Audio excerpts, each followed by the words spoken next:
Welcome to Books in the World. I'm Hugh Blair-Smith, one of the directors of the Cape Cod Writers Center, and very pleased to welcome Julien Ayotte to the show. Thank you for having me. Julien is a born and bred Rhode Islander who took a chain of advanced degrees to the business world. At the same time, he cultivated his imagination by teaching graduate courses at colleges and universities in southeastern New England. Although he got involved with law firms toward the close of his career, he found safety from bad lawyer jokes by being an executive director and chief operating officer of two firms, not a lawyer at all, you see. Combined with serving as a volunteer treasurer at Community Care Alliance, he came to need some relief from all that virtue and found it in crafting blood and thunder thrillers. Julien's first thriller novel, Flower of Heaven, was under construction from 1987 to 2012. Noticing that his age was then 70, he saw the value of picking up the pace a little. So the sequel, Dangerous Bloodlines, took only a year and a half, as did a third novel, A Life Before, and a fourth, Disappearance. Eventually, it occurred to him that truth is stranger than fiction. So he turned to the land his mother had left a century ago, Belgium, where the experiences of two world wars had provided all the thrills and suspense that an author could ask for. And that book is Codename Lily, Legend of the Belgian Resistance, as you see here. Belgium was widely seen as the most spectacularly abused victim of the First War. And I notice you mentioned Edith Cavell as a sort of precursor to the Belgians in your story.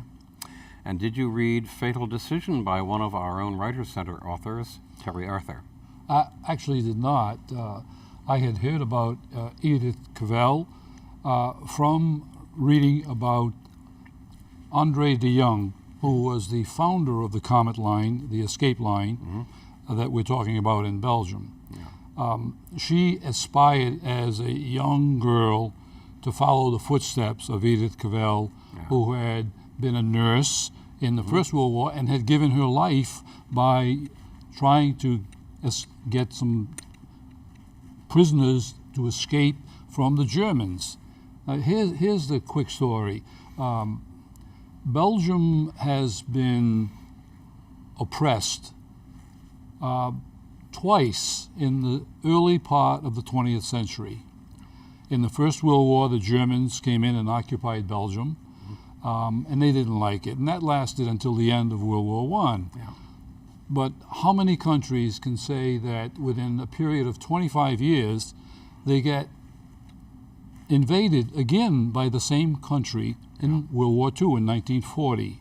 And the irony, Hugh, is that they did not have the means to really defend themselves. They're a small country, probably 500,000 soldiers in all. That's not very many when you're up against a German army. And so what happened in Belgium is that they lasted a mere 15 days in World War II before they had to surrender or face a slaughter. And so you can understand why the people who live in Belgium really wanted to get rid of these invaders once and for all. Indeed. Also, when your mother, Idali, is correct, immigrated to the U.S. after that war, did she bring any personal stories of that period to share with you? Well, she was 9 years old when she came to the United States in 1919. And as I mentioned earlier, after a war, the economy is very, very depressed. Finding work was very difficult for my grandfather. And so he said, let's go to America. America is the place of opportunity. There are no jobs here. I have 3 children. How am I going to raise them?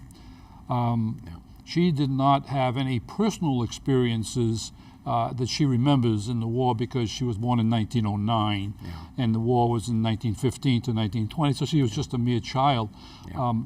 But the fact that she came from this land, the fact that she left because she was destitute and my family had no money.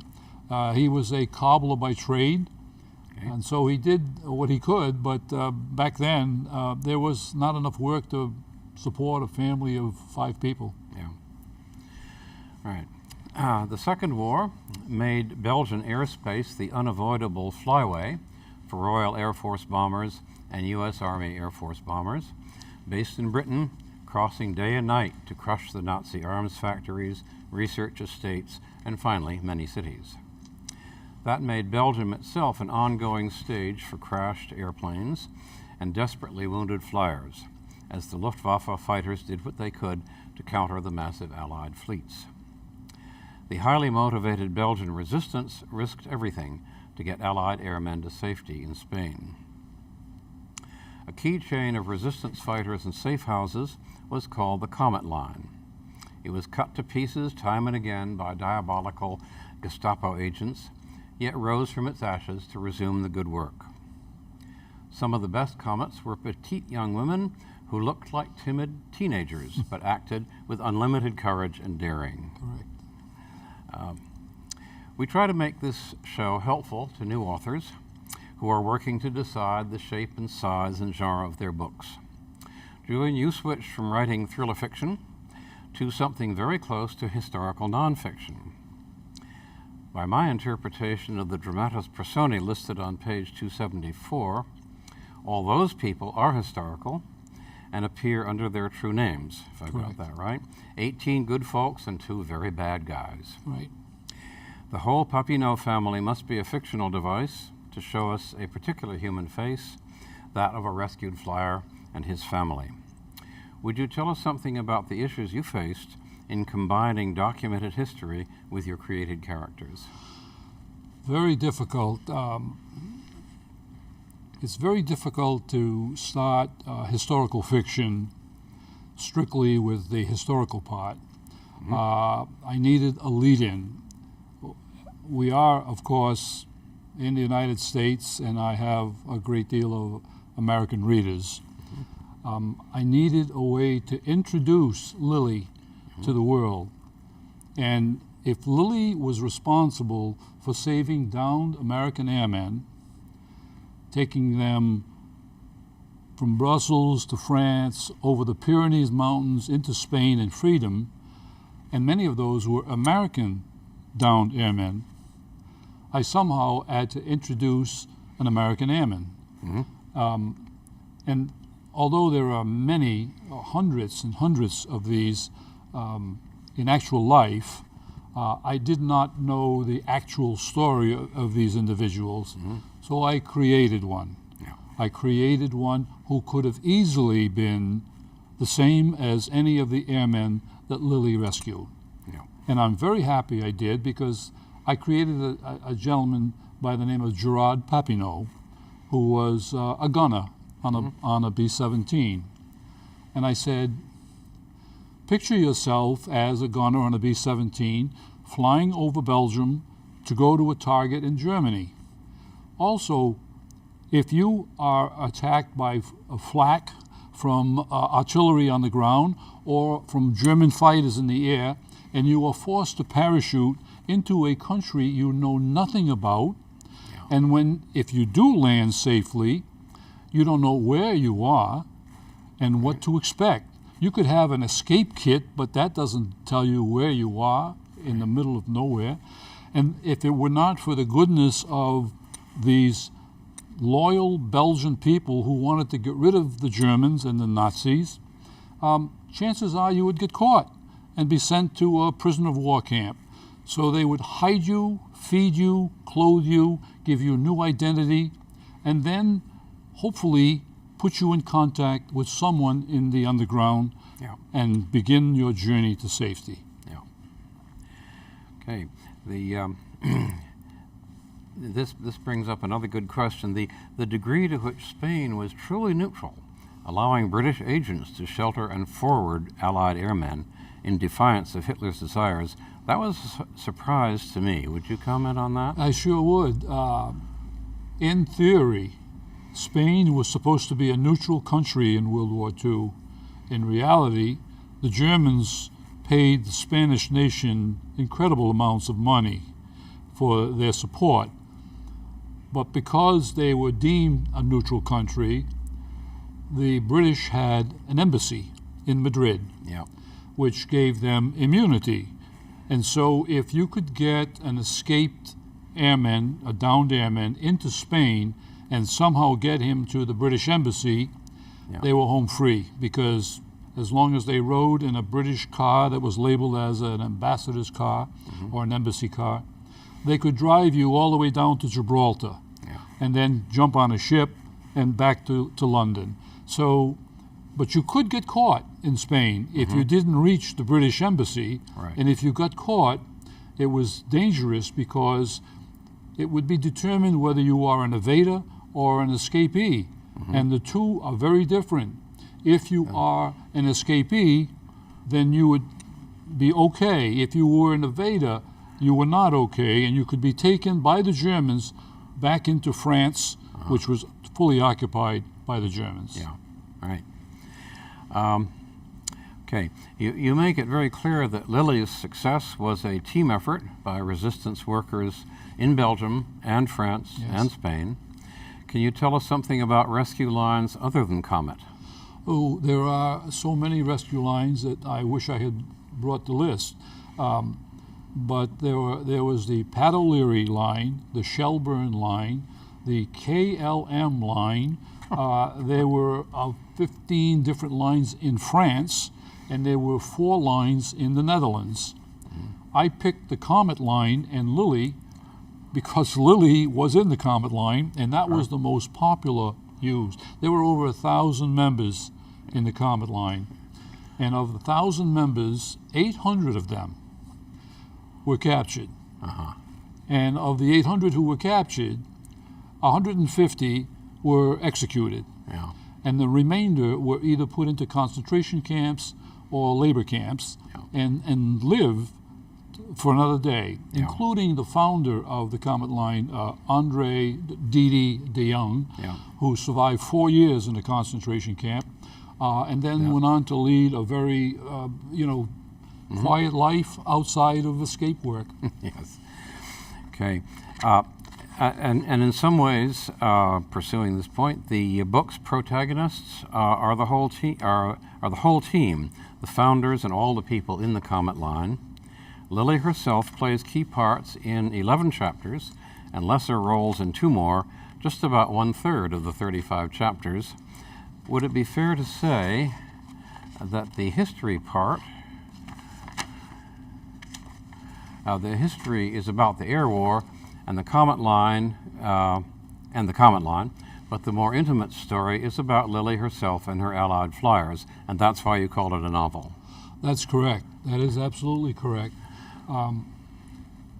There were so many planes that were shot out of the sky by the Germans, B-17s, over 1,000 in that Second World War, just over Belgium, that you had to write something about the fate of downed airmen. And so that's realistic, and that's a major part of the war. The part about Lily being a valuable part of that escape routine was a very personal thing with her. Her parents were members of the same escape line as she was, and they were captured. Right.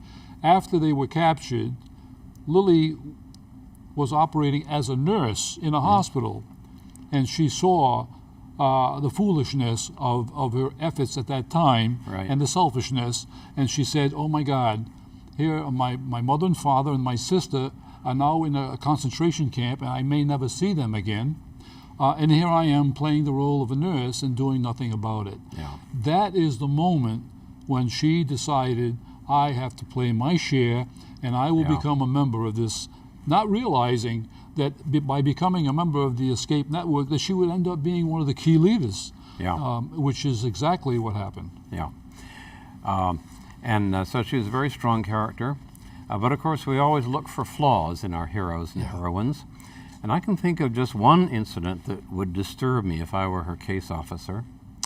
She was awfully slow to pick up the significance of the polka-dotted tie on the purple shirt of the traitor. Would you agree with that assessment? I would, but it's ironic that no one else even picked up the polka dot tie.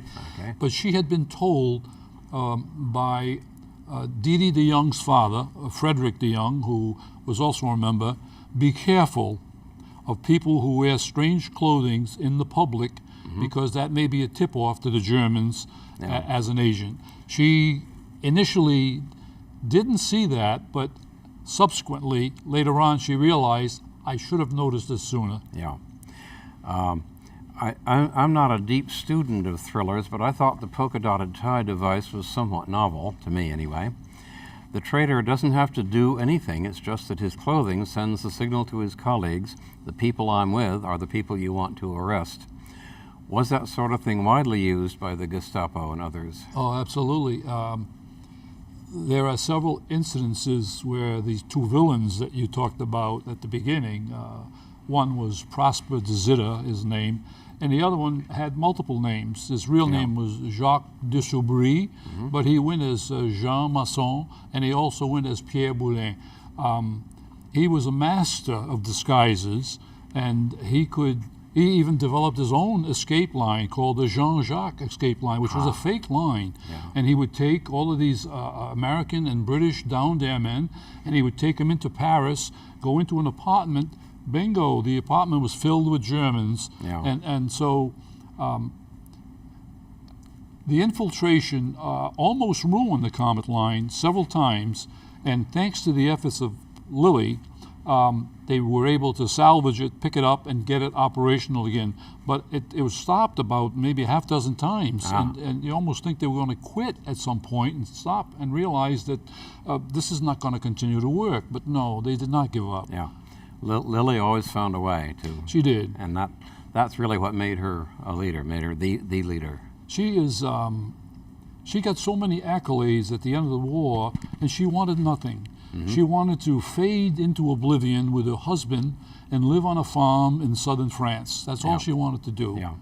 But ironically, the three governments, Belgium, the United Kingdom, and the United States, saw it differently. They said, this woman has to be recognized for what she did. And what she did got her the George Medal from King George, which is the highest civilian medal given to someone who's non-military. She got the Medal of Freedom from Harry Truman in the Second World War, and she got the highest accolades from the country of Belgium from King Leopold II. And she never wanted any of these. But there are quotes in the National Archives in Maryland that go on and on about all of the great things that she did. So the woman is a heroine. There's no question about it. And of course, you made Jerry Papineau a hero with somewhat the same stripe. Medals, schmedals, put him in the box and forget about him. That's exactly. But you know, this is not uncommon, Hugh. What is very common in the Second World War is that they don't want to talk about it. Soldiers came home, and it was so bad that they said, I don't want to talk about it. And I've heard this time and time again about from veterans that the Second World War is one that I would like to forget. And I'm sure that people who came back from the Vietnam War would say the same thing. I don't want to talk about it, so let's not. And Jerry Papineau, the American who saved one of his own out of a plane, got him to parachute when he was wounded himself and really saved his life, also got the Distinguished Flying Cross as a result of it. So here we have a hero and a heroine, and they actually fell in love, but they were worlds apart. He's in America and she's in Belgium, or in France perhaps after the war, and it was a love affair that was not meant to be because of time and distance. But certainly Jerry Papineau, if you asked him, if you got him to talk about it, he would say about saving his buddy on the plane, I didn't do that for any silly medal. I did that because that was what I had to do. And so he and Lily were very much nicely matched in that way, and that's I think a very good device in your story to create that little bit of symmetry. One thing I'm curious about is there's nothing here about Enigma and Ultra Secrets. Do those play any role in any of this stuff? No, not really. There were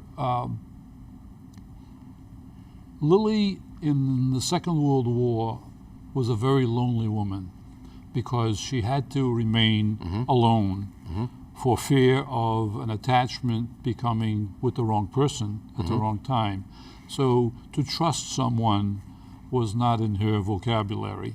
Right. She really had to keep her distance, and that meant that she was alone most of the time. And that took its toll.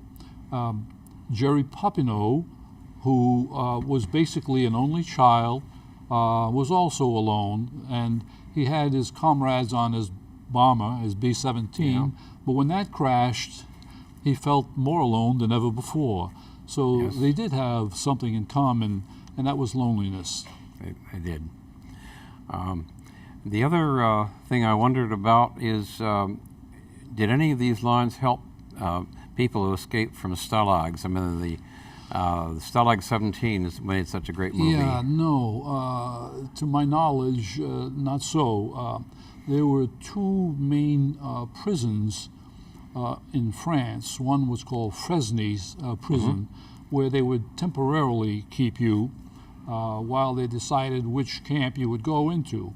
Some of them went to another prison in Belgium called St. Gilles prison, and they, at that point, were about to, their fate was about to be decided. So I didn't get into concentration camps as much. I didn't want to, quite frankly. I've seen so much of that, and I visited Dachau once with my wife, and very depressing, and I didn't particularly want to write about it.